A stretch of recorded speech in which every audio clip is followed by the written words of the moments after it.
It's time for Leadership of the Lead, where great leaders and good cigars come together. Austin and Dice are back in Season 5, sharing leadership lessons, cigar knowledge, and a few stories along the way. Just honest talk, good vibes, and premium smoke. Grab a tasty beverage, a quality cigar, because life is too short for bad cigars. Welcome to another episode of Leadership of the Leaf. My name is Austin. What's up, Austin? I am Dice. What up, Dice? Dice. Hey, we're gonna be sharing some leadership advice with a good cigar. Austin, what are we smoking? All right, so we're smoking the same thing, but we have two different sizes because you couldn't find the right size. Fuck you. So we are smoking the Macanudo Inspirado Green.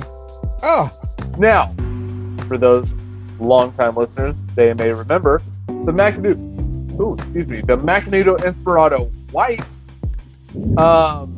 was the cigar of the season back in season 2.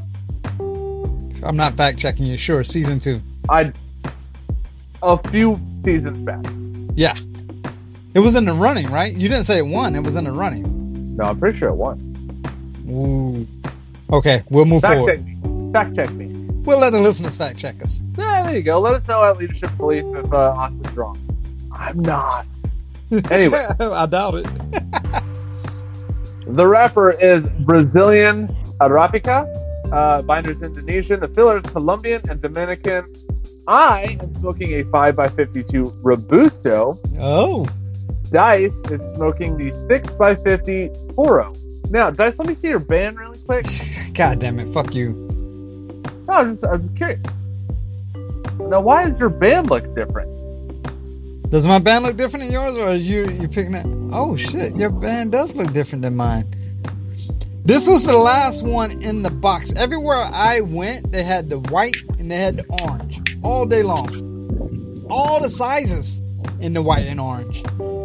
The last place, of course, it's the last place because it wouldn't be the first. I wouldn't continue, right? The last place I went had one left, and this was it. So yeah, okay. my band has a yellow stripe and yours does not. To see what we're talking about, please visit our Instagram on Leadership of the Leaf. On Instagram, it's all one word. You'll see it. I thought you was picking at my cut. Nope. I said band. Okay, because my cut, I did a deep V cut and it took off the wrapper. It did. But I wasn't even going to mention it. I was going to let it go. So you're telling on yourself then. No, I mean, I want to be honest in all this. Like, when I go to judge it at the end of the day, and they be like, oh, he only said single because he fucked up the cut. I'm going to take that in consideration. I know what I did. Well, I didn't do it on purpose. I don't know what happened here, but, you know, all that comes into factors. I don't just say it out of the blue. Come on. Now, can I also mention that I slightly fucked up? Oh, please. Not on purpose. Not on purpose. Well, neither of us did it on purpose. I don't want a fucked up band or whatever. Cap. It is currently raining outside of and I'm on a patio, and it's a covered patio. When it started to rain, the wind was blowing the rain kind of up to where I'm at. I'm kind of tucked up in here. I'm trying to be safe. Yeah, you're all tucked in there. Yeah. I had put the Inspirado next to my recording device, my iPad. When it started to rain, I was smoking a different cigar because I wait on Dice, and since I have to wait on Dice, I smoke a cigar. You right? Go fuck off. Anyway, when the rain started to blow up here, my cigar got rained on. Mm. It's a little soggy. I dried it off the best I could. It lit fine. Okay. If you look at your embers, it's a little dotted. But I can understand why. Okay. It's okay. Okay, that's way better. So if I have to relight throughout the show, if you guys hear me clickety clacking it, that's why. All right. Well, we also will take that in consideration when it comes to judging. Okay. It is not the cigar's fault. Partially mine. I'll say it's fully mine. I don't know what I did to mine, so I'm not going to say fully operated error on mine. I'll say fully operated error on yours, but not mine. Yeah, I wasn't like, I was like looking, I was like, damn, this rain, oh, I'm kind of getting wet. And then I was like, oh shit. And I went and I grabbed it and it was like, it's damp. I'll put it that way. It's damp. I dried it off in a towel, trying to just get the wetness off the wrapper so it wasn't as damp. We'll see how it goes. All right. But anyway, so Macanudo Inspirado Green, that's what we're smoking. Dice, what Henny are you drinking? Man, Austin, you're gonna be shocked. You're gonna be shocked. So I can't wait. I'm waiting on bated breath. I'm at Total Wine. Yeah. Now I'm looking at this Hennessy. And I see the price tag on the Hennessy. Not one shy of the price tag because I know what it is, but it went up a little bit. So I'm looking at this. Then I look over and I see all these other cognacs that's not behind a glass. And I was like, you know what? Fair enough. Miss Lady Bitch came over and be like, sir, you've been standing here for a long time. Do you need some help? You know what, Miss Lady Bitch? Let's put you to the test. I'm a Hennessy drinker. I've been drinking Hennessy for over 20 years. Which one of these other which of these other cognacs would make me be like, you know what? Hennessy, this is a pretty good substitute. She rattled off at least about 3 different ones. We talked about it. We had a conversation. Austin, I was in there for about 15 minutes. We was having a conversation about cognacs. It was glorious. So I picked up a cognac known as Eau de Vin, which means top of the vine. Eau de Vin, yep. Top of the vine in French, whatever. And I'm drinking that, and I made it into an old fashioned because I wanted to kind of ease my, training wheels into it. That's fair. And how does it taste? It's not bad. Now I will express this. I had Remy Martin before because motherfuckers be like, if they don't have Hennessy, I'll take Remy Martin as a substitute. No, fuck no. I will never take Remy Martin as a substitute ever again in my life. This hot de vin, whatever, top of the vine shit, Eau de Vin, yeah, Eau de Vin. I would take as a Hennessy substitute. It is good. It's not good as Hennessy. It is a good substitute. Yeah, that's fair. Okay. Sorry. So there we go. It's a cognac, but it's not Hennessy. Okay. All right. Fair enough. I'm happy. Now, question. I do have a slight question. Okay. Actually, I have 2 questions. First question. Okay. I got one thing I left out, but go ahead. Oh, go ahead. Go ahead. You might answer one of my questions. This one is a VSOP. Okay. All right. All right. That didn't answer my question at all. But first question: did you taste test any of the other cognacs? Like, sometimes I know in like the whiskey bourbon area, they'll like pop open a thing, and give you like a little taster, and you can sip it, taste it, and then I like that. Well, I will happily let you know I did not taste test any other cognacs, but I did taste test a bourbon rye whiskey. Oh. Nice. The name of that bourbon rye whiskey, the only reason why I taste tested is because the name of that whiskey was Still Austin. Still Austin. Yes, sir. I knew it. You motherfucker. Yes. Not that good. That was a little harsh. No, it wasn't bad. It was harsh. I was like, oof. Yeah, compared to a lot of other bourbon whiskeys, it's just like, ooh. Even the lady was like, yeah, I know it can be a little harsh, right? I'm like, that was harsh. Yeah. Yeah, that's fair. Okay. So that answers that question, right? Because sometimes Total Wine, they let you taste test and stuff. So I was just curious, Yeah. They let you taste test anything, and then that was going to be like, oh, okay, So you taste test it. So then, I guess the second question would be, did you, when you got home, did you taste test your new cognac by itself prior to making an old fashioned? Absolutely. I use the tulip glass. I have a small tasting tulip glass for cognac. The snifter. Cognac. Yeah. Well, it's smaller than a snifter, but yes, same concept. Yeah. And I did that whole fucking like bullshit shit you see on TV, and you're like, that guy's full of shit type scenario where I swirled it a little bit, smelled it, like get the aroma. I did the whole, because I'm a cognac guy and I have taste buds. No. Well, of course, everybody in the household was talking shit, but yeah, that's fair. I mean, if you was here and you saw me doing it, you'd be like, motherfucker, are you serious right now? No, I would have understood. You would have understood, but you still would probably talk shit. Come on, let's be honest. Well, I'm a shit talker, so that's what I do. So yeah, probably. Yeah. That's fair. What the fuck are you drinking? Okay. I am drinking Rambler. It's a honey barrel whiskey. So it's honey. Honey. I need it, so full disclosure. Oh. I pulled out the cigar to let my official photographer take pictures. And she's like, what are you drinking with it, babe? I was like, God damn, that's a good fucking question. So I was like, hey Alexa, I'm smoking a Macanudo Inspirado Green. What whiskey or bourbon goes really well with that cigar? And she was like, oh, you want something with a little bit of sweetness, da-da-da. And then she finished off with, shit, I forget what the other one was, but what she gave me two. One of them was she said Glenfiddich 12 year would pair really well with it. I was like, fuck. I don't have any Glenfiddich 12 year. I ran out. Oh. So I was like, son of a bitch.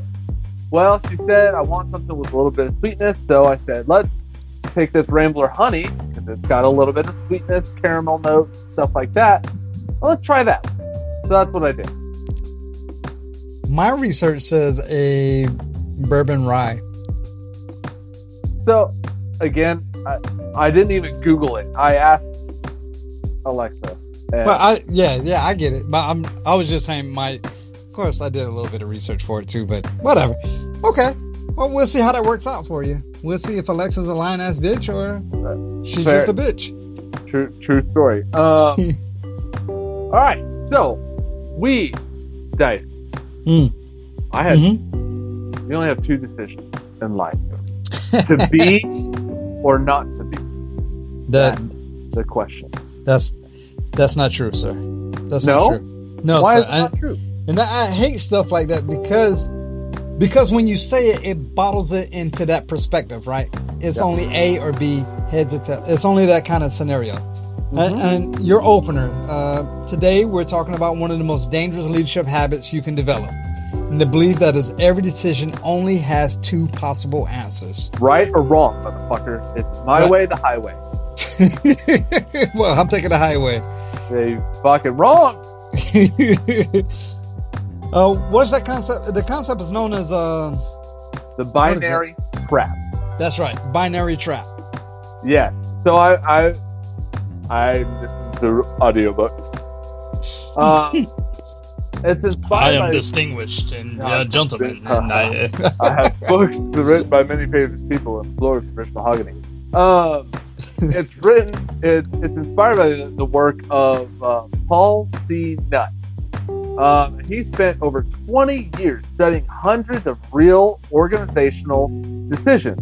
His findings are published in books like Why Decisions Fail.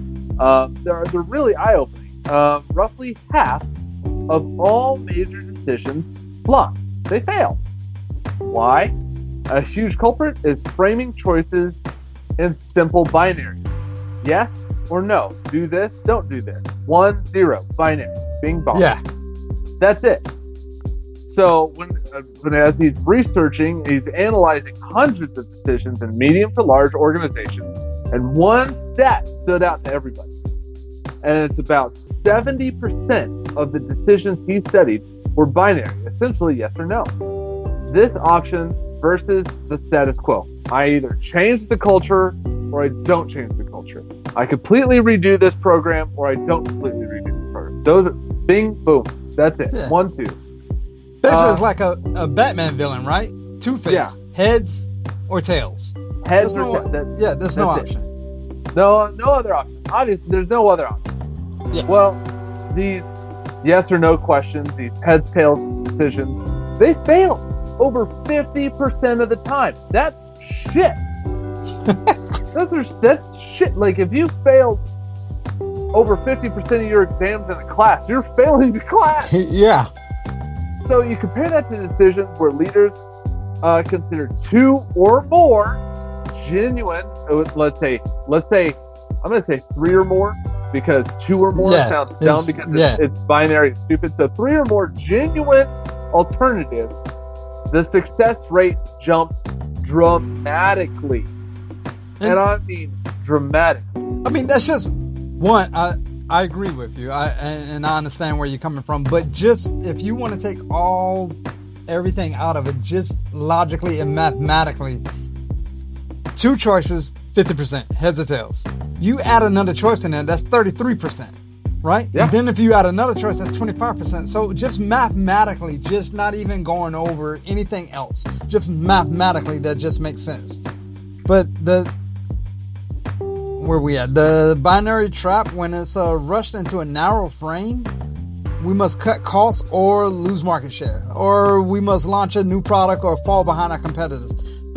All that makes it feel so decisive, as opposed to adding a 3rd or 4th option in there. It builds it blinds us to the creative options. It's either this or that, but that totally puts a whole curtain against anything that you could think of outside of the box.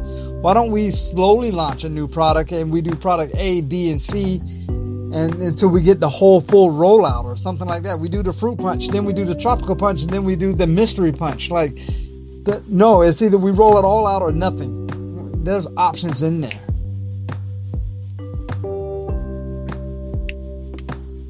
All right, so I believe I have a real world scenario for this.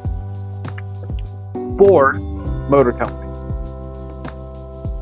We're going to launch the Ford F-150 Lightning, or we don't launch the Ford F-150 Lightning. We have to launch it now ahead of Chevy to keep up with Tesla, so we can capture some market share.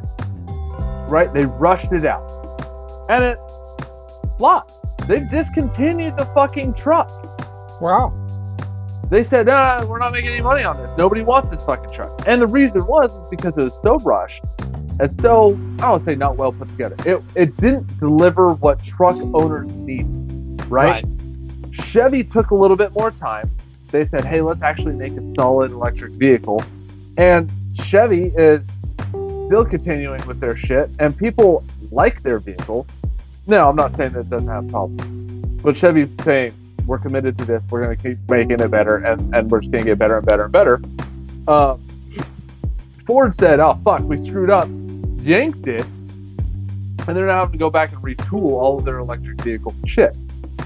Chevy is not doing that. They're like, okay, we're going to keep leaning into this, and we're going to make it better and better and better. And, oh, by the way, we have 25% more range than what the Ford F-150 Lightning does, or the Cybertruck for that matter. And so they're sitting there going, this is our third option. Our third option is let's launch something.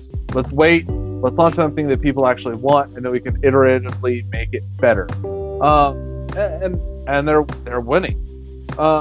The binary approach often stems from time pressure or the illusion of speed.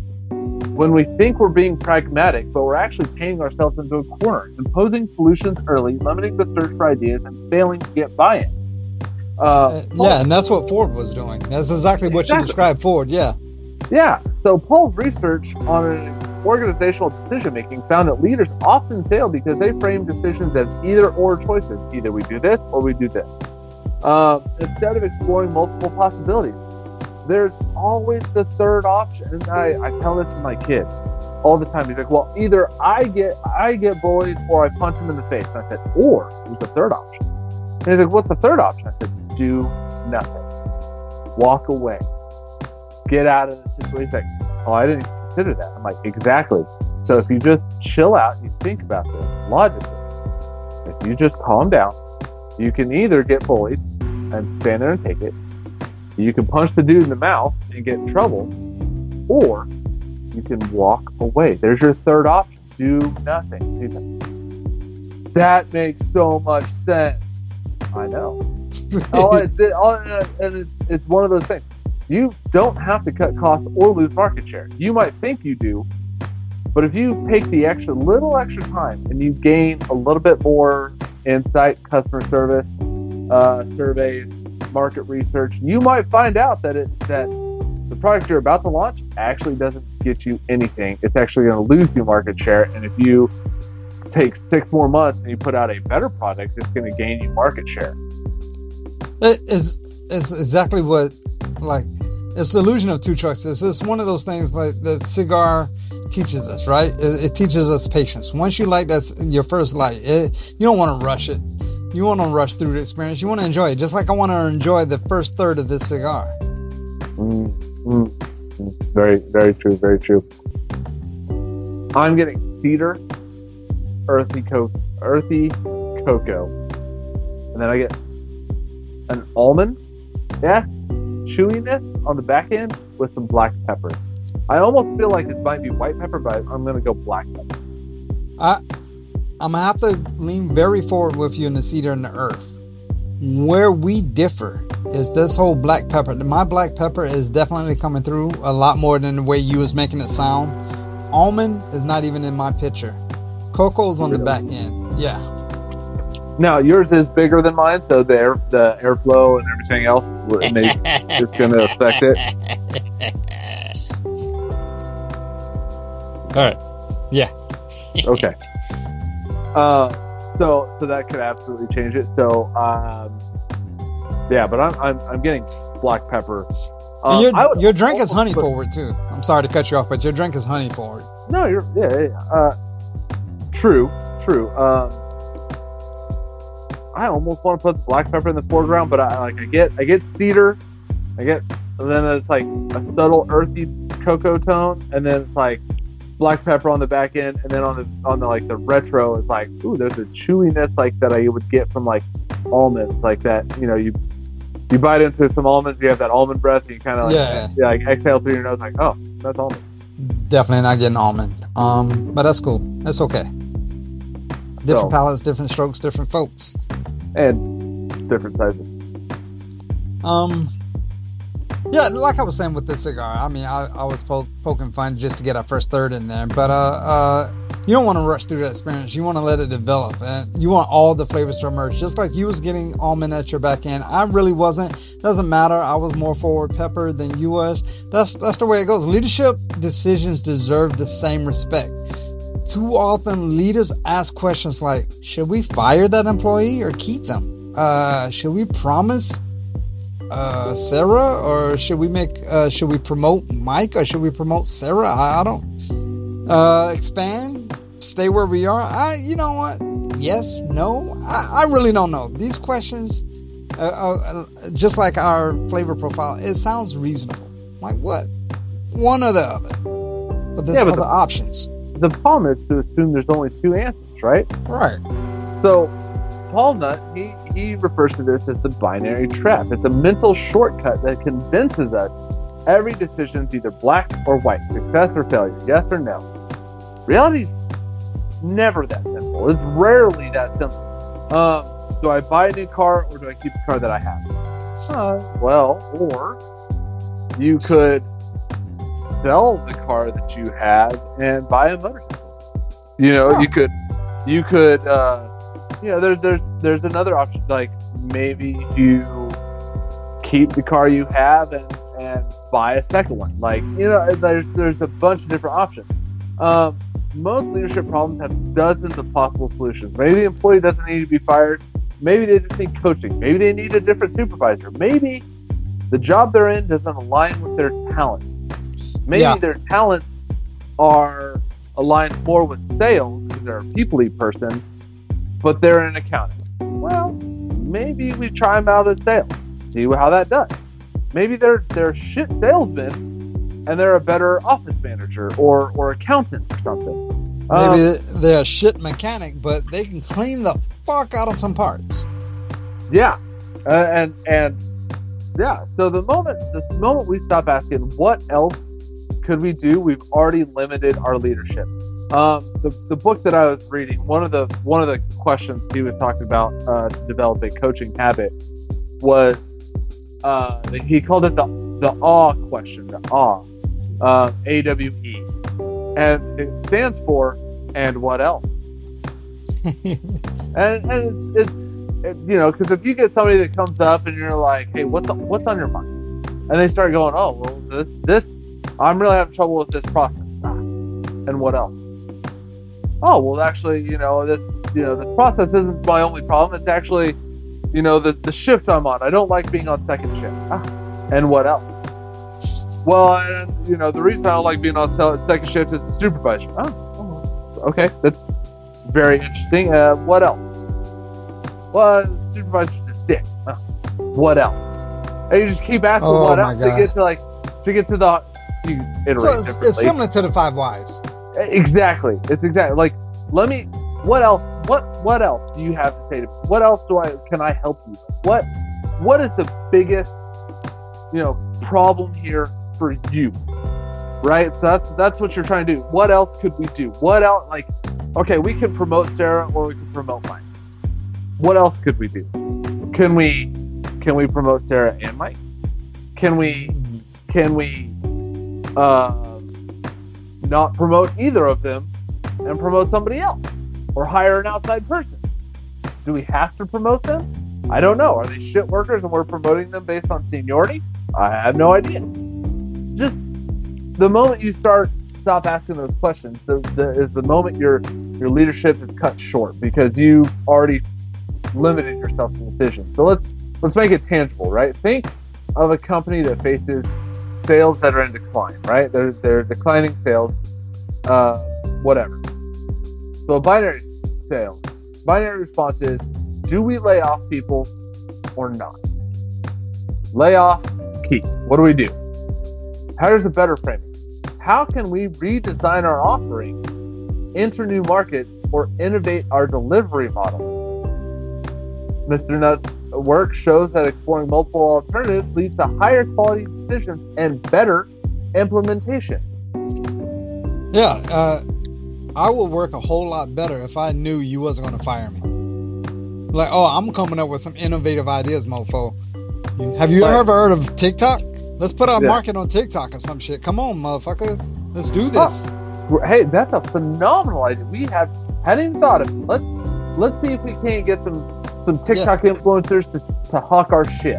Yeah. Like they reach thousands, millions of people. Maybe we can sponsor them, and they'll sell our stuff for us. That's not a bad idea. But a lot of this makes sense because leaders fall into this trap a lot. I mean, it happens because the binary decision just feels fast. It feels right. It feels like, it reduces all the uncertainty. It reduces like any kind of confliction in this. Like, I don't need to think about it. It's either yes or no. It creates the illusion of confidence. Like, I'm the leader and I know what I'm talking about. It's either this or that. Right. Yeah. But unfortunately, speed isn't the same as wisdom. Right. Like, yeah, you finished the race first, but you went off the track 3 miles ago. Yeah. Like you were supposed to take a right, but you took a left, and you finished first because you cut like 2 miles off your shit. So now you're disqualified. Oh well, fuck.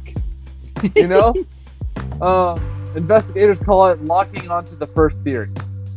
Right? If you stop following the evidence and you try to find evidence to fit your bias, that's called confirmation bias. Yeah. Right? Everyone's like, I don't follow the confirmation bias. You're right. So why do leaders fall into binary theory? Because now they're going to sit there and go, we have to either do this or we have to do that. And all the evidence points to I'm right. Now hold on. Yeah. Does it though? Could we enter a new market? What if I think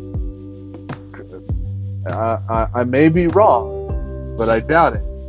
But if they say, Viagra was originally supposed to be a heart attack, like blood pressure medication. Had the unintended side effect of what it does.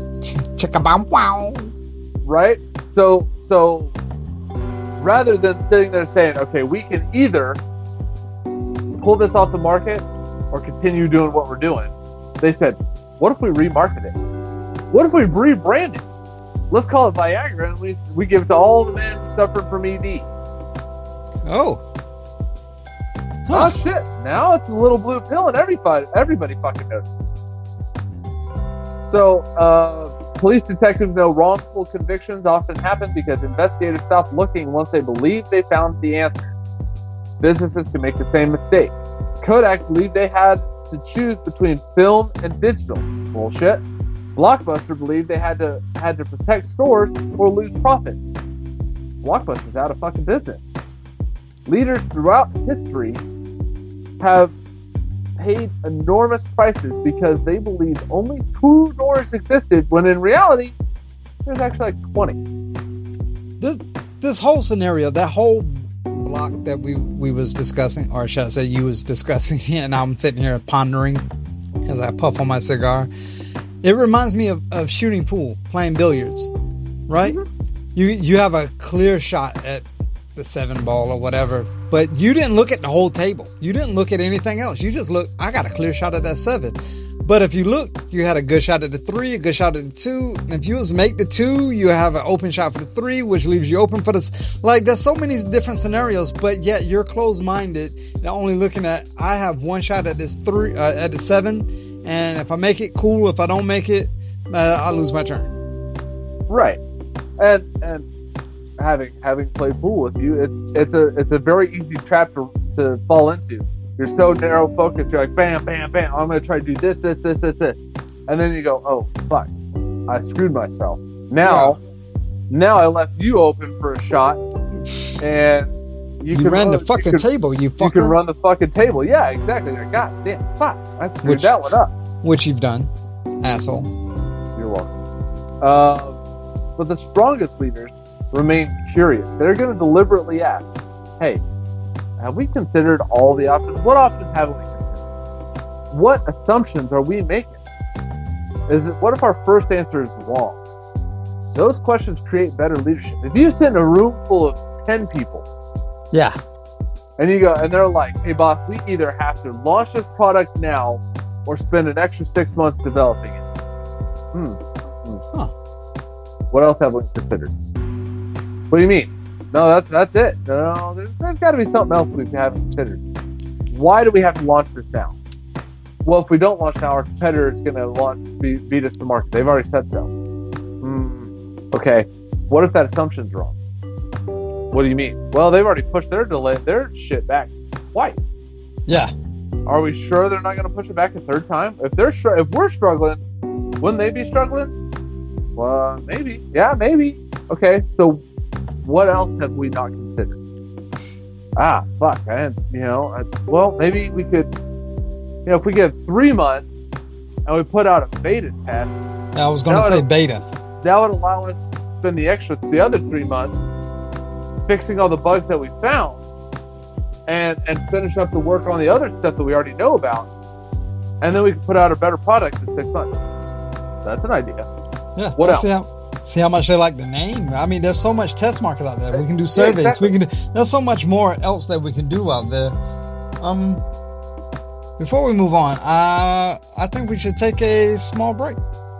Yeah, I gotta relight my cigar. It's actually not burning terrible. We'll take a small break. Come back with a leaf lesson. You know what's worse than lighting up a premium cigar with cheap gas station lighters? I don't know. Listening to a bad podcast for an hour? Well, you know what? That's fair. No, that's really fair.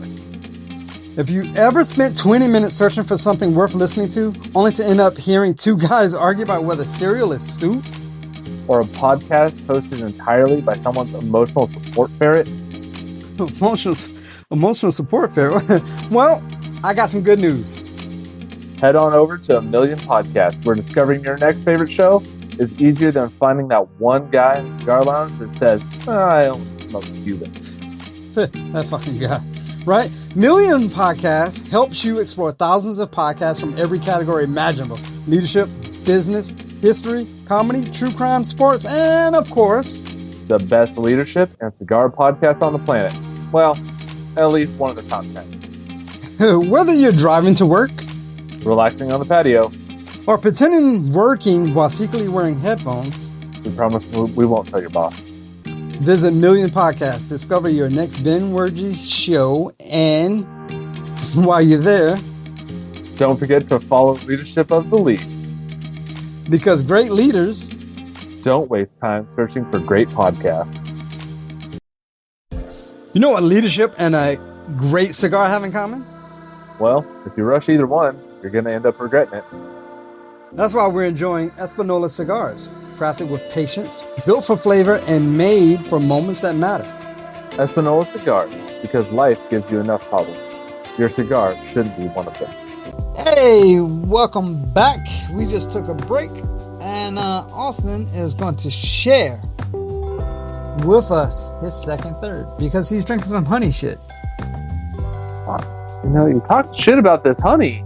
I don't know. Honey just stands out to me like Rambler honey whiskey. The honey just stands out. It probably has very minimal impact on your whiskey, but it just stands out. Anyway, what you got? What's up? What's happening? What's that? What's up? All right. What's happening? What are we doing? Huh? What? You only have two choices. Not true at all. That's true. Anyways. All right. Second, third. I'm getting a toast. Some cedars moved to the back, kind of a little bit further back. The almond's still there. The black pepper's kind of mellowed out to maybe like a cinnamony. I'm glad you said that. I was hoping you said cinnamon. Like fucking flavor, but yeah, like I know the notes say like espresso. I don't really get espresso from this, but it's good. Yeah, there's nothing really espresso about it. I mean, I could force it in the very background, but that's just forcing it. There's nothing else really espresso about it. The cocoa to me moved more towards the cinnamon toast. There's like a cinnamon toast like crunch-ish with cedar profile to it. That's where I'm leaning. Also, right now I want to give a shout out to Rebel, because Rebel doesn't believe in all these flavor notes and stuff that are given. He's like, he's like, what's you're tasting some smoke, you fucking asshole. He's like he's like Bill Burr. So no, I'm actually getting some flavor profiles. Sorry, Rebel. There's actually some flavor profiles. I know we do research for it, but I'm actually getting some flavor profiles here. Espresso is definitely not there. Almond, cinnamon, cedar, more like a cinnamon toast crunch with cedar. That's where I'm leaning. Fair enough. All right, leaf lesson. Alright everyone, settle in. It's time for this episode's leaf lesson, where we'll go over cigar culture so you can enjoy the leaf respectfully. So, today's leaf lesson. One of the biggest mistakes new cigar smokers can make is assuming the wrapper tells the whole story. Well, if it's a light wrapper, it's got to be a light cigar. If it's a dark one, it's going to be stout. Yeah, absolutely. A dark Maduro wrapper doesn't automatically mean the cigar is strong. A light Connecticut wrapper doesn't automatically mean it's a mild cigar. Those are binary assumptions. It has to be. The truth is that a cigar's strength and flavor come from the combination of the wrapper, the filler, and the binder, the fermentation process, the aging, factory, craftsmanship, even the size of the cigar, as noted by me and Dice smoking the same cigar, yet two different sizes. Two cigars, the same wrapper can deliver completely different experiences. The binary trap teaches us there are rarely only two answers. The cigar reminds us that there's rarely one explanation. Don't judge by what you see first. You have to investigate, ask questions, consider more options, then make your decision. The wrapper may catch your eye, but if everything beneath it defines the experience. leadership is going to be no different. I want to add in that whole process because a lot of times these leaf lessons and a lot of cigar lessons and everything, because there's so many out there on TikTok for cigar enthusiasts and Instagrams and whatever, right? None of them take into consideration your feelings, your palate. How you feel about that day. Like if you had a shitty day and you smoking a cigar, you're going to equate your shitty day with that cigar, even though it could be a good cigar. What is your thought process, your mind, your well-being, how your thought process behind the world is looking at from your point of view goes. If I'm smoking a cigar, it could be a Padron, and I'm having the shittiest day in the world and everything is going off the hinges, and then my girl comes out and starts yelling at me and arguing with me while I'm smoking this fucking Padron, whatever it is, right? Every time I smoke that Padron, those feelings and thought processes is going to come up, and that cigar is going to be shit to me, regardless of how good it actually is. So your mindset and your feelings and well-being also plays a part in a cigar. That's why cigars are smoked in NBA celebrations and stuff like that. That cigar is like it's a celebration, bitches. But if you're smoking a cigar and just the world is collapsing on you at the time of that cigar, it's a possibility that that cigar is going to constantly bring you back to that era of life of where the world is collapsing on you. So your mental mindset also plays a part. Yeah, for sure. Okay. Well, there we go. My 2 cents. Not even worth a penny. That's it. This cigar shit to me now. It's not worth a penny. Well, you said it.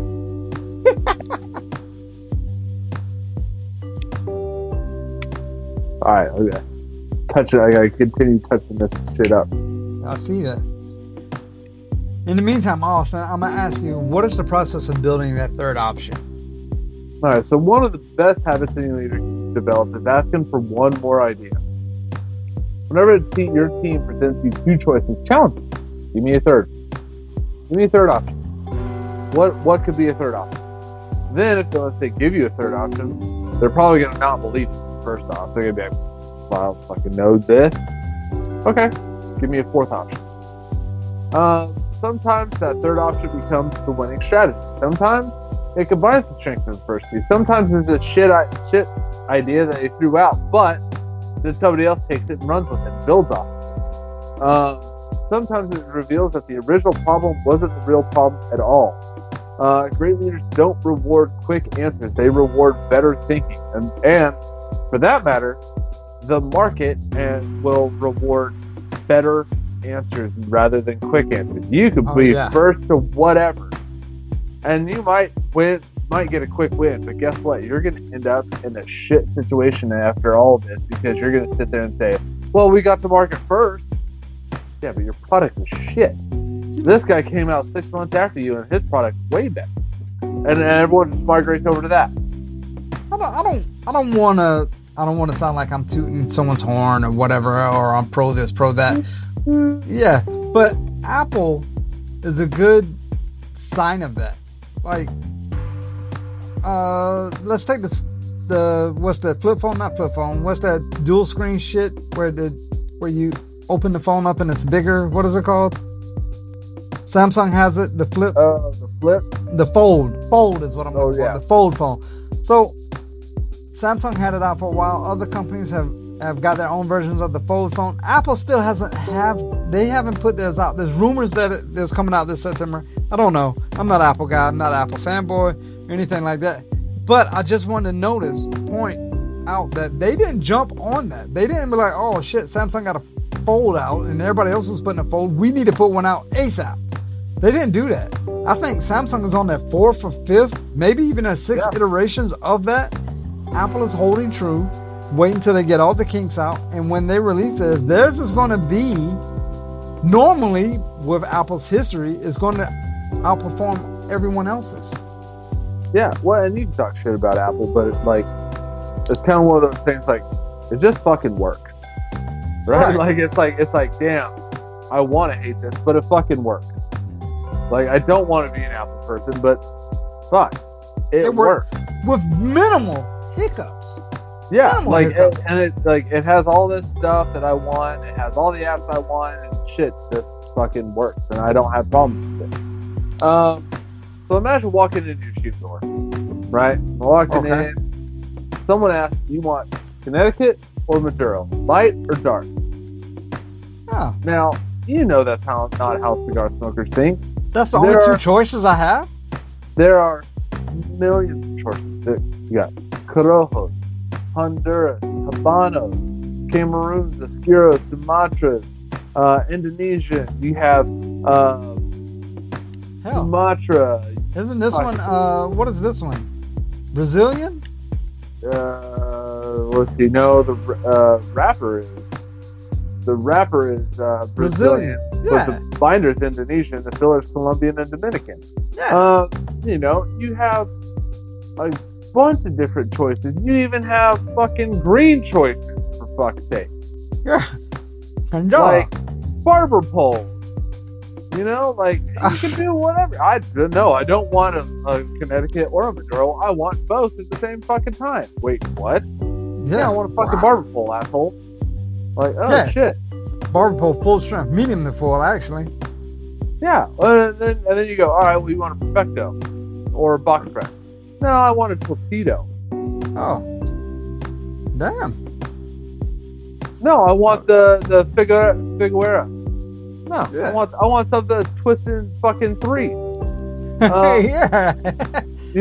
Calibre. Yeah, I want that. Fuck you. The wrapper may catch your eye, but you gotta not judge by what you see first. You gotta investigate. You gotta ask questions. Consider your options. Make your decision afterwards.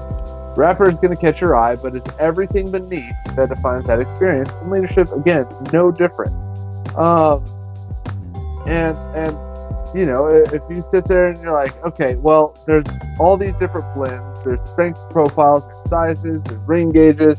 The experienced smoker is going to understand and realize that there's way more possibilities than Connecticut or Maduro. Same way, again, leadership does the same thing. Experience rewards your options. Wisdom refuses to settle for false choices. I don't have to make a fucking decision right now. Like, no, 1, 2, 3, make a decision now. Go fuck yourself.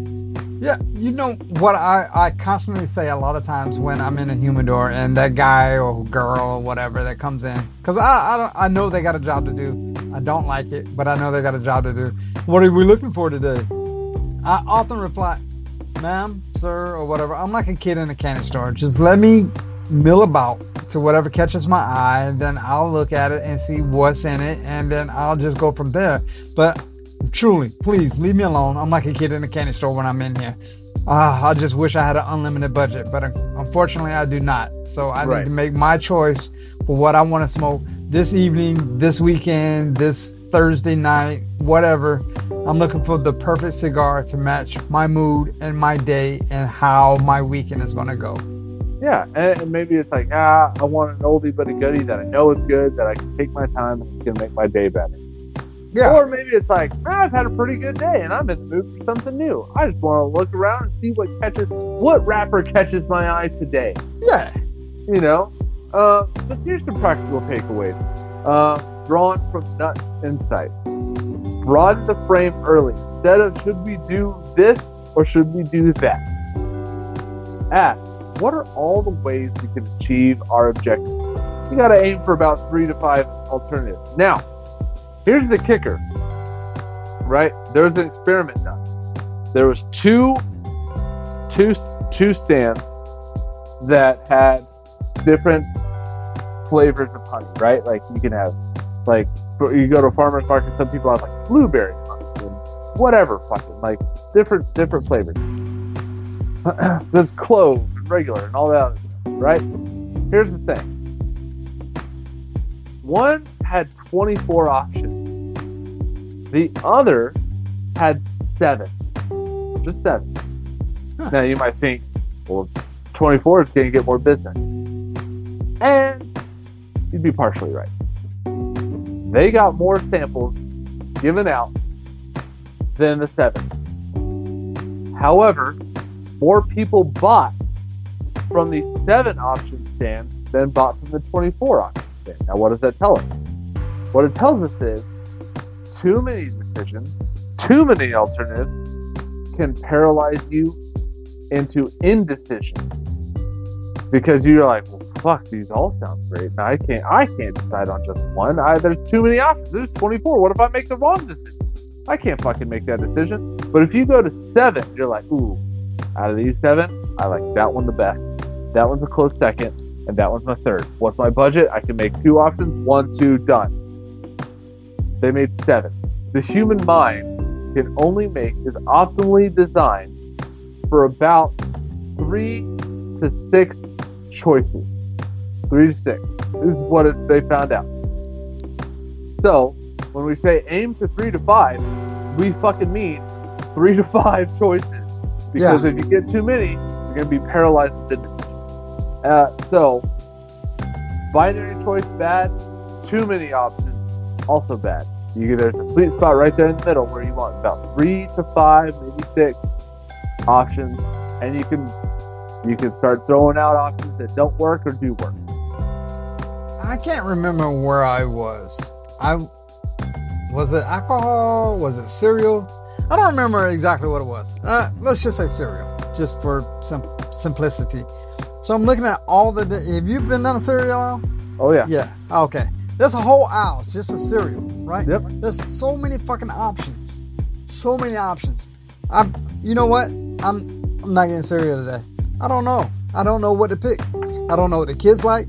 I don't really care too much for what I like. Like that, I'm done. I am overwhelmed with the number of options that I have for cereal today, and I left that cereal out without getting cereal.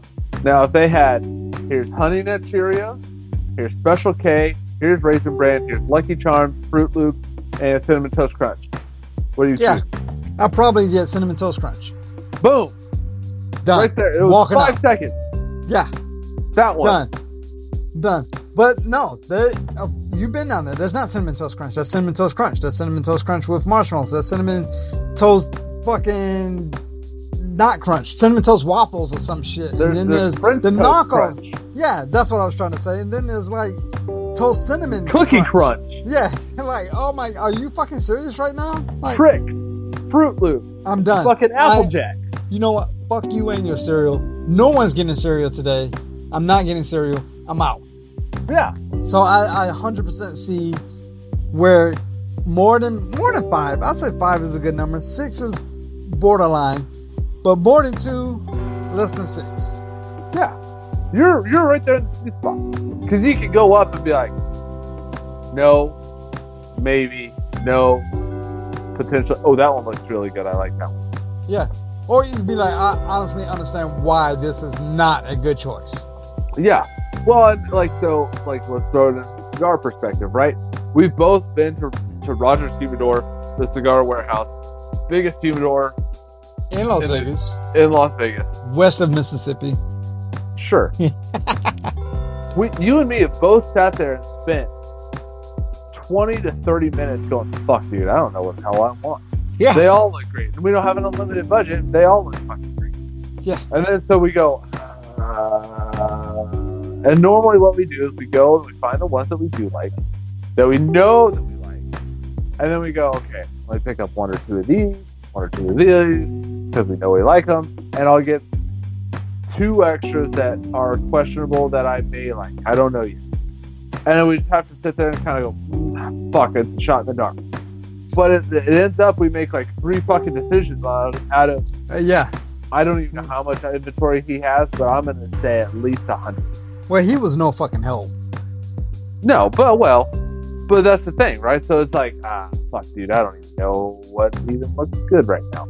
They all look good, but I don't have a fucking budget for that. So, just info you.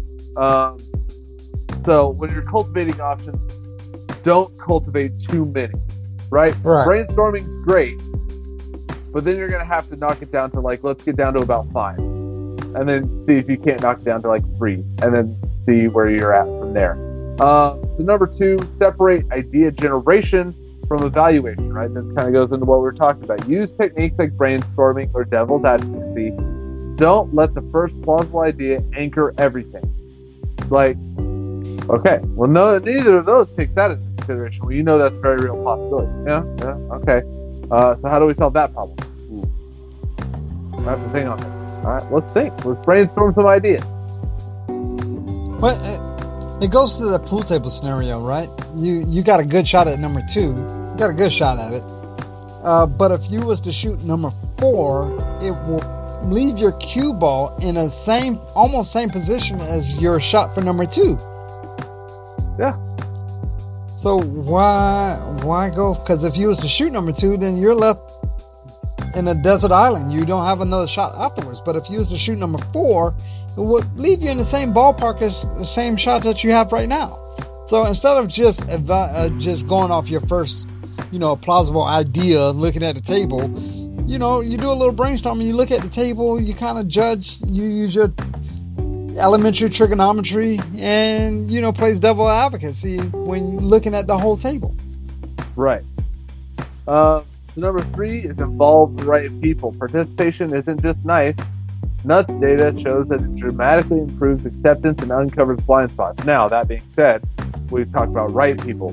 If you have a mechanical problem, you're not going to go ask a non-mechanical person who's never worked on anything how to solve that goddamn problem. But hey, receptionist. Hey, lady that answered the phone all day long. Come look at this shit here. You're not going to do that.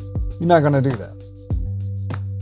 But Right. Mechanic A, Mechanic B, and I guess Austin. Come look at this real quick. Yeah. Hey, you're not a complete idiot. You got some mechanical knowledge. What do you think of this idea? Whoa. Not a complete idiot? Wow. You're selling yourself pretty high, Austin. Well, somebody's got to look out for number 1. Oh, man. I mean, that participation amongst the brain trust, I will call it, is it's nice. Yeah.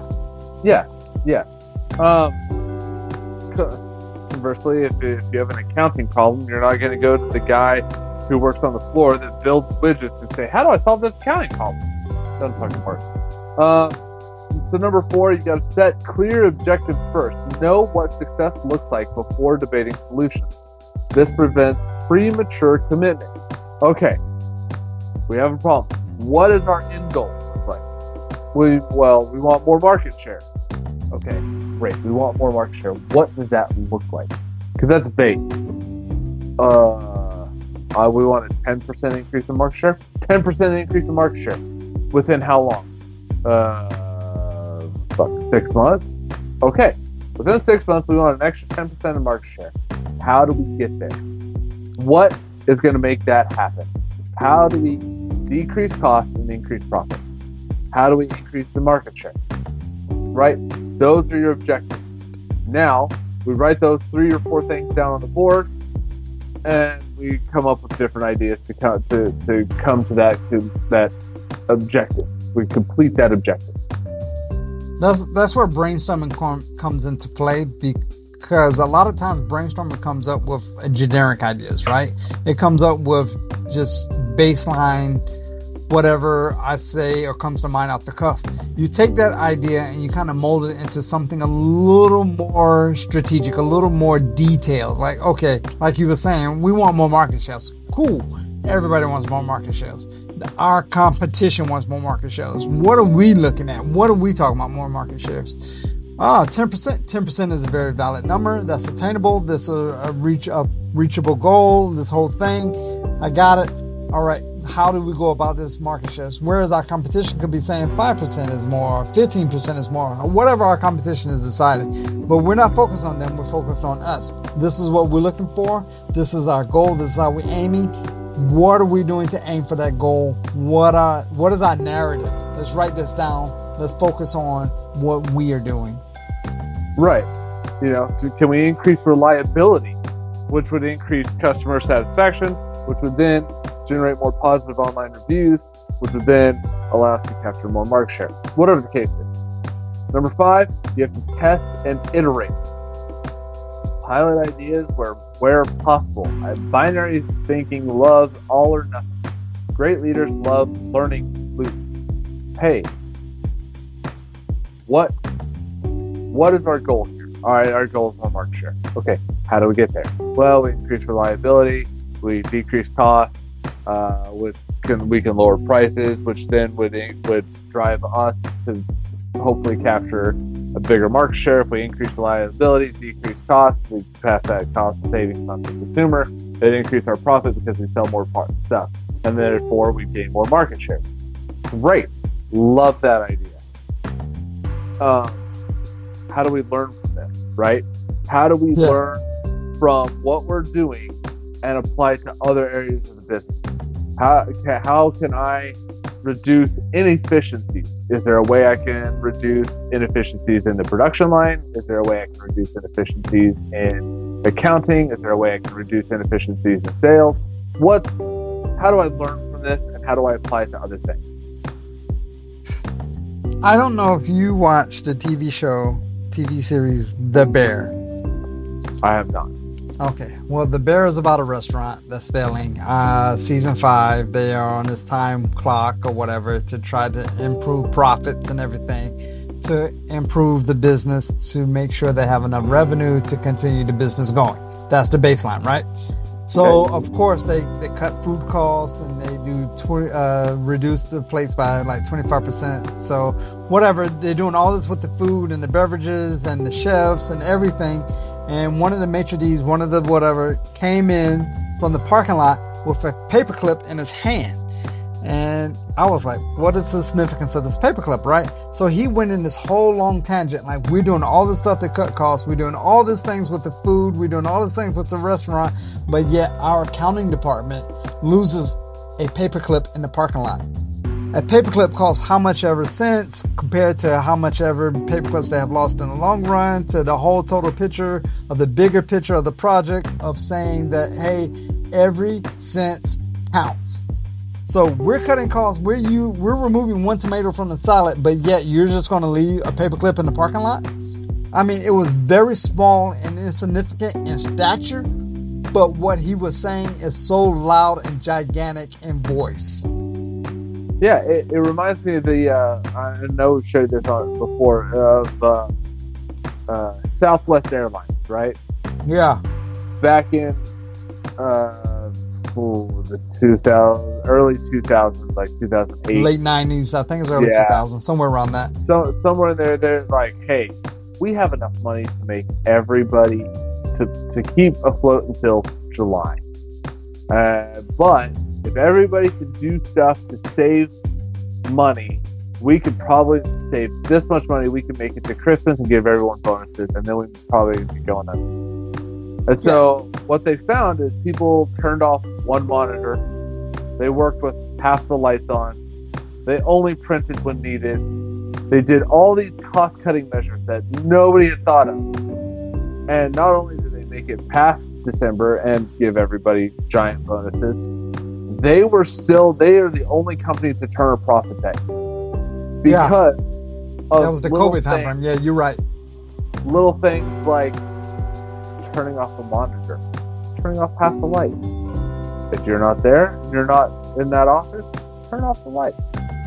Stuff like that, like printing only what absolutely needs to be printed. What could only be digital and live in a digital server versus what actually needed to be printed, save on paper. Stuff like that is like, oh shit, that cost-cutting measures keeps us afloat. Yeah, that's thinking outside the box type scenarios, situations, and all that type stuff. So, leaders who master this scenario, these learning objectives, if you will, they're going to build cultures of thoughtful action rather than reactive firefighting. It's slower at first, but faster overall because you avoid costly failure. It's definitely one of those things where it's that out-of-the-box thinking and a positive attitude will go a long way with employees or your subordinates, whoever you're leading at the time. No matter which level of leadership you're at, these things, not being reactive to firefighting is a big argument for me, because I've noticed a difference throughout my career, and I'm pretty sure you noticed your difference throughout your career, that those that are reactive to firefighting gets less results, has less of a leadership and less everything, as opposed to those that are trying to look forward for the future, that are being that thoughtful person, that are often looking at more than two choices when it comes to the long run. Right. I've had it in my career where I've had a subordinate come to me like, hey boss, we either do this or this. That's the amount of people we have. I either do project A or I do project B. And I'm like, I kind of sit there and I look, and I'm like, that's not acceptable. Well, what do you mean it's not acceptable? To get this done in the time you want, I either do project A or I do project B. No, that's unacceptable. We have to have a third option. What if I took half of these people and I split them, project A, project B? Would I still get it done? Like, well, yeah, but it would take us at least, this is during a shift, at least an hour longer. Okay. How many people do you need to be able to complete project A, and how many people do you need to be able to complete project B? Well, I need 5 for project A and only 3 for project B. Cool. Put 3 people on project B, put everyone else on project A, and I'll see if I can't scrounge you up a spare body. All right, well, I don't know how we're going to get it done, but I guess so. And I'm like, okay, let's find out. And I go find the bodies, and we were done 30 minutes early. Fucking weird. Because I motivated them. I was like, this is what's keeping you guys from going home. Oh, it's a Friday night. This is what's keeping you guys from going home. You know how many people jumped at the chance to assist a process that wasn't theirs? They're like, I'm not that smart on this, but I'll be happy to fucking be trained on the simple shit. And I'm like, haha, bet. I can use you. Get over here. Everybody jumped at the chance, and I put so many people on there. My subordinate was like, I just need to get this done on time. I know. That's why this is a lesson. There's always a third option. Always a third option. You jogged my memory of a real world scenario. I don't know if you was part of it or not at that time. I'm sorry, I don't remember. There was a scenario where we, at the office I was working, we had to work 12-hour shifts over the weekend. There was no way around it. We had to do it. But let's say there was 10 people. If we had all 10 people come in at the same time, everybody would have been working on top of each other. Right. So the option is either A, we work 12-hour shifts, or B, we just go behind. Right? So option C, let's bring group A in for 6 hours, 5 people. Group B in for 6 hours, 5 people. Group C in, 5 people, 6 hours. Group D in, 5 hours for 6 hours. We had the 12-hour shifts covered, and yet we got more work done because we didn't have 10 people stumbling on top of each other trying to get work done. We had 5 people making the mission happen. We had, again, next shift, 5 people making the mission happen. And we had, instead of 2 12-hour shifts, we had 4 6-hour shifts. Well, I do remember that. And that worked out phenomenal. Yeah, it did work out. Our bosses, my bosses or whatever, they did not like it, but it worked. Well, yeah, they didn't like it because it wasn't what they ordered. They ordered everybody work 12-hour shifts. And we showed that it wasn't required to get the job done. So it just goes to show you there's always that third option. There's always that what if we try? Have we thought about? I'm gonna ask a stupid question and did we think about this? Yeah. It's, well, why do I have to do it that way? Well, because I said so. It's either this or that. But that's the way it's always been done. Yeah, no, it's fucking bullshit. So, in reality, Paul Nutt's research reminds us that poor decisions rarely begin with bad intentions. They begin with narrow thinking. Leadership isn't between choosing between A or B. It's either A or B. Leadership is creating option C, and sometimes option D, and even possibly option E. Because every great leader understands that possibilities are unlimited for those willing to look beyond the obvious. And what else? And have we thought about, do we have to do it that way? There's a saying that we have, and you adopted it kind of from me, and it kind of is relevant to this whole scenario. It's like, what is plan A? Well, no, what is plan B? Make plan A happen. How are you going to make plan A happen? Well, we're going to use plan C to make plan B to make plan A. You know, it's one of those, like, okay, we want more sales. We want more market shares. How are you going to make that happen? Well, we're going to do this. Okay, what else we're going to do? We're going to do this. So what's plan A? Make more market shares happen. What's plan B? Make plan A happen. Yeah. Well, it was kind of shown during the COVID era where everyone had to telework and people were getting more work done, and they're like, everyone's kind of like, whoa, hold on. Hold the fuck on. This shit works, and it works better than we ever thought it would. Damn. Well, my favorite scenario is that, I'm sorry to cut you off, but my favorite scenario is that restaurant that was in Fort Walton. Yeah. Yeah. They just said, all right, we're going to pay all of our people, and we're just going to sell to-go meals and to-go drinks, and we'll go from there, and we'll see how we do. And it worked. Everyone heard about it and said, these are local people wanting to keep their jobs, to keep their livelihood. How can we support them? Oh, you go get takeout. Well, shit, I'd love to go eat at that restaurant, and their food is delicious, but I can't sit down in a restaurant because COVID. But I could get the same fucking food and just go eat it in my house, and it doesn't bother me in the slightest, and these people get to keep their jobs. Hell yeah, that's a great idea. I love that idea. Let's go do that idea. Not only did they make money during that, they actually kept, I believe they kept it, and other companies started doing that in the area. There was a restaurant here that basically did almost the same thing, but they added with their meals a roll of toilet paper. Hey. It was innovative. I liked it. Love it. Yeah, no, it's that out of the box thinking. Like, have we thought about this? Have we tried that? What if this? Right? Like, don't just because it's, hey, we either shut down or we lay off staff. Well, that's a fucking shitty ass scenario. Well, that was definitely a lot of attitude for COVID time frame. I don't know if people remember or not, but that was. Yeah, we shut down or we lay off staff. Well, hold on. What if I let people telework from their house and I don't have to open the building, which saves us on electricity, printer paper or whatever, but maybe I give people a stipend for this shit, and we do things through Zoom or Teams or fucking whatever. Whatever's hot at the time. Yeah. And they're like, shit, this could work. Holy shit, we made a profit. Holy shit, the business is still going.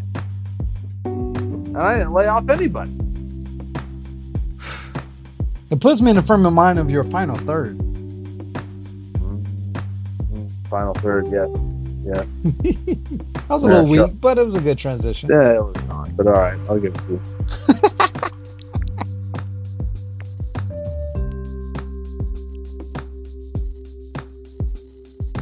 Charred oak, leather, peppers come back, and I guess some toasted nuts. I want to say earth, but I just can't quite get there. I could get to charred oak, I could get to leather, or even to toasted leather, and pepper, but I just can't quite reach earth. I want to say it, but I just can't get there. Well, I 100% agree with leather. Leather is front for me. Charred oak is second, and I would say like a toasted nuts with a hint of pepper. I agree with you on the earth. I want to say they just throw earth in there because that's just a natural like cigar flavor. Of course, we're looking at the notes that we have, and we're comparing to what we actually are getting. And earth is not on the list for me. I agree with you on that. But pepper's on the very back end for me. I'm not getting a lot of pepper, but leather and charred oak is definitely on the forefront. Yeah. Like if they replace earth with like maybe cedar. Yeah, I will lean more towards cedar than I could earth. get the cedar. So, yeah, it's good cigar so far though. I've been thoroughly impressed with this cigar. But yeah, I guess it's, so that leads to the next question, which would be single, 5-pack, or box worthy. It's time to answer the question. Is the cigar box worthy, 5-pack, or just 1 or 2? Even though I cut the cigar and the wrapper was kind of shitty for me, and actually the wrapper came all the way off now. I'm near the end. It's still, for me, it's still a 5-pack. I enjoyed the smoke. I didn't think it was one note at all. It actually had me thinking of the transitions. The smoke output was good. I didn't have to touch up mine at all. I know you got yours wet and you probably had to touch up here and there, but I didn't have to touch up at all. The burn line has been pretty even. I'm gonna have to go 5-pack. It's not a box worthy cigar. I wouldn't praise this to the rooftops, but I also wouldn't say only pick up one. You might enjoy it, you might not enjoy it. I enjoyed it, so I think other cigar people will enjoy it. So I'm gonna go 5-pack. I'm gonna have to echo your sentiment there. Even though I had to touch it up a little bit, it was my fault. My cup didn't have the problems yours did. I can't sit there and say anything about the burn line or anything or touching it up because I got the cigar wet, so I'm not even going that route. The notes were there. I would be happy if I had a 5-pack of this in my humidor to smoke it every once in a while. But I can't quite get the box with it. Yeah, it's definitely not a 1 or 2. I wouldn't say that at all. I would definitely say if you're looking for something, if you like the Macanudo Inspirado line, right? You know, the white, the orange. Definitely give this a shot. It's a little bit heavier than the white, which is fine. It's not as like peppery as the orange, but it's good. It's very, very good. I've enjoyed it. I would definitely say 5-pack. I want to give a quick shout out to YouTuber Chicken Nugget Dad. Shouts out to you. Thanks for the comments. Keep looking forward. All right. Well, if you have enjoyed this episode, please share it with somebody you think would enjoy it, somebody who would get some value out of it. Maybe share it with your boss, your subordinates, whatever. Or even better, start incorporating this stuff into your own leadership style, and then and then watch the results come in. And then when people go, "How do you get such good results? How did you know to ask for a third or fourth or fifth option?" You can credit us and say, "Hey, well, I listened to this really cool podcast called Leadership of the Leaf, and they're the ones who told me about this thing." Just share it with somebody. Yeah, can't hurt. Or someone that enjoys cigars. Maybe they like the Macanudo line and they want to know more information. Share it with them. Maybe they're curious about the green. Yeah. Until next time, I'm Austin. And I'm Dice. And great leaders smell great cigars. Facts. Thank you for listening to Leadership of the Leaf. The comments and opinions expressed by the host and guests does not reflect the opinions of those that broadcast this show, nor does it reflect any of our affiliates.